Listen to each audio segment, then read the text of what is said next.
একদম খাঁটি গরুর দুধের ক্ষীর থেকে তৈরি করা হয় নওগাঁ জেলার বিখ্যাত এই প্যারা সন্দেশ। অল্প খেয়ে স্বাদ মেটে না, এ স্বাদের ভাগ হবে না। নওগাঁর প্যারা সন্দেশ নিয়ে খুবই প্রচলিত একটি উক্তি, শুধু কথায় নয়, স্বাদেও সত্যি সত্যি সেরা এই সন্দেশ। আর এই জন্যই এই নওগাঁ জেলার বিখ্যাত প্যারা সন্দেশের সুখ্যাতি সারা দেশে ছড়িয়ে রয়েছে। নওগাঁর প্যারা সন্দেশের সুখ্যাতি এখন দেশের সীমানা পেরিয়ে বিদেশেও। রসনা তৃপ্তির অনন্য উপকরণ নওগাঁর শত বছরের ঐতিহ্যবাহী প্যারা সন্দেশ।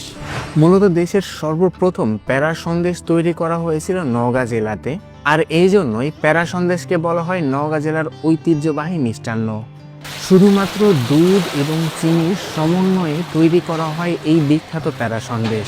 এই প্যারা সন্দেশে কোনো আটা বা কোনো ময়দা কোনো কিছুই ব্যবহার করা হয় না।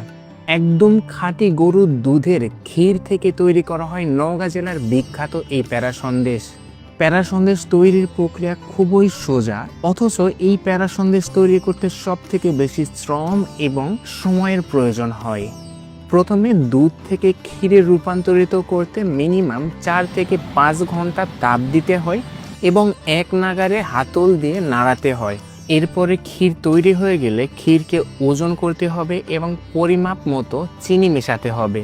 চিনি মেশানোর পরে আবারও 1 থেকে 1.5 ঘন্টা তাপ দিতে হবে। এরপরে চুলা থেকে নামিয়ে হাত দিয়ে রোল করে নওগাঁ জেলার বিখ্যাত এই প্যারা সন্দেশ তৈরি করতে হবে। দুই ব্যাগকে বলে দিলাম নওগাঁ জেলার বিখ্যাত প্যারা সন্দেশ তৈরি করতে হবে কিভাবে, কিন্তু এই প্যারা সন্দেশ তৈরি করতে মিনিমাম একজন কারিগরকে 6 থেকে 7 ঘন্টা একাধারে পরিশ্রম করতে হবে।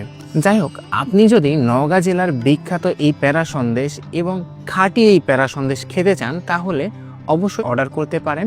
অর্ডার করার জন্য ডিরেক্টলি অর্ডার নাও বাটনে ক্লিক করে অর্ডার করতে পারেন, অথবা স্ক্রিনে দেওয়া এই নাম্বারে কল করতে পারেন।